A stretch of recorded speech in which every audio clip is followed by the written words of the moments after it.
It's the Cash In Culture Morning Sports Report at TribLIVE.com. Ken Laird, Guy Junker, all brought to you by your pop culture retro gaming headquarters, Cash In Culture, with 4 great stores in Western PA. North Huntington and Bell Vernon at the 2 malls, Century 3 and Westmoreland Mall. 13 games left. The Pirates homestand continues with the Red Sox in town, the defending world champions, Guy. Is this a window of opportunity that will end at the end of this year with Russell Martin likely departing, Francisco Liriano likely departing? Or is this the beginning of what may be an Atlanta Braves-esque 90s run of success for the Pirates? What are you feeling here right now? Well, I wouldn't compare it to the Braves, but I mean, even if you looked at the Pirates' 3 divisional titles under Jim Leyland, the third team was a lot different than the first team. And there's going to be changes on any team. I think there's still enough young.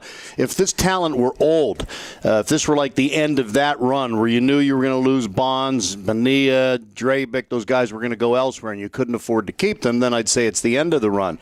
But they've got their young talent signed up for a long period of time. They're going to have to do some work. You can't just let people like Liriano and Russell Martin go and not figure out a way to replace them somehow.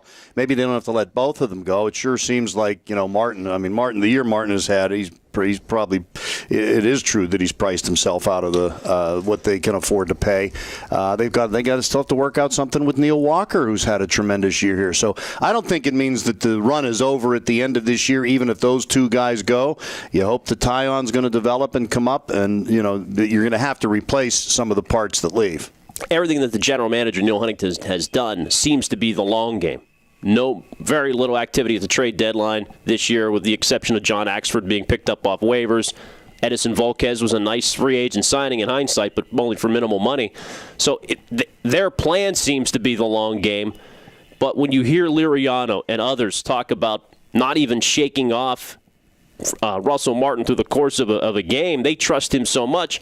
It's one position, but you lose this catcher, everything could be different next year. It's one position that affects 13 others, and that would be your pitching staff. A first baseman makes the rest of the infielders better, and a catcher can make the pitching staff that much better. You look at some of the numbers, and no knock on Chris Stewart. I mean, Chris Stewart's had a pretty nice year at the plate, but I don't feel as confident in what's going on the mound when Chris Stewart's in the game.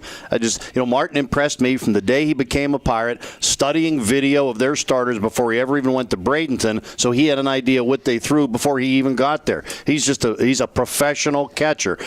He's not going to hit 290 every year. This offensive season's way above. It couldn't have come at a better time, and you always look at guys in a contract year and how they seem to overproduce.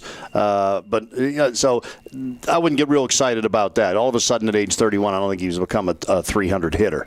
Red Sox expectations with world champs in town, do they need to sweep? That's too hard to ask or demand or expect. 2 out of 3, I'll take. You can't lose the series to a last-place team, especially one that, there's 5, as I said yesterday, there's 5 teams in baseball with a worse record. I don't care if they're defending world champs. I don't care what they've done in the last 2 weeks. You got to take 2 out of 3. You're running out of home games. Yesterday's a perfect day off. You pick up a half a game on the Giants and the Braves while you rest. So it's looking pretty good. I mean, it really looks like it's going to come down to them and the Brewers for the second wild card spot. Big series this weekend. We'll be on it all week here at TribLIVE.com.